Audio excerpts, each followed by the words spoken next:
नमस्ते दोस्तों, आप सभी का स्वागत है। आज हम आपको बॉलीवुड की रानी कही जाने वाली एक्ट्रेस, पद्मश्री पुरस्कार प्राप्त भारतीय फिल्म अभिनेत्री देविका रानी रॉरिक के विषय में बताएंगे। इनकी कहानी बेहद दिलचस्प है, वीडियो को अंत तक देखिएगा। देविका रानी का जन्म 30 मार्च 1908 को हुआ था। हिंदी फिल्मों की एक अभिनेत्री हैं। निस्संदेह भारतीय सिनेमा के लिए देविका रानी का योगदान अपूर्व रहा है और यह हमेशा याद रखा जाएगा।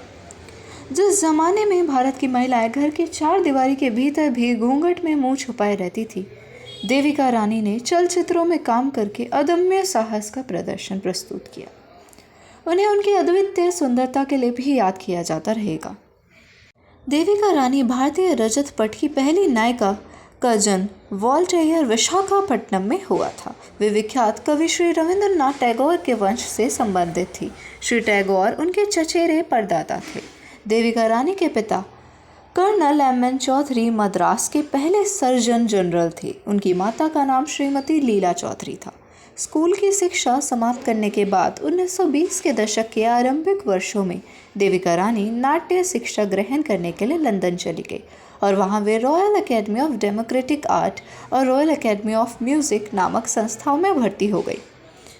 सन 1933 में उनकी फिल्म कर्मा प्रदर्शित हुई और इतनी लोकप्रिय हुई कि लोग देविका रानी को कलाकार के स्थान पर स्टार सितारा कहने लगे। इस तरह देविका रानी भारतीय सिनेमा की पहली महिला फिल्म स्टार बन गई। सन 1929 में उनका विवाह हिमांशु राय से हुआ था। देविका रानी और उनके पति हिमांशु ने मिलकर बॉम्बे टॉकीज स्टूडियो की स्थापना की, जो कि भारत के प्रथम फिल्म स्टूडियो में से एक है। बॉम्बे टॉकीज को जर्मनी से मंगाए गए उस समय के अत्याधुनिक उपकरणों से सुसज्जित किया गया।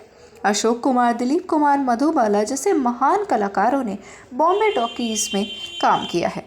अछूत कन्या, किस्मत, शहीद, मेला जैसे अत्यंत लोकप्रिय फिल्मों का निर्माण वहां पर ही हुआ है।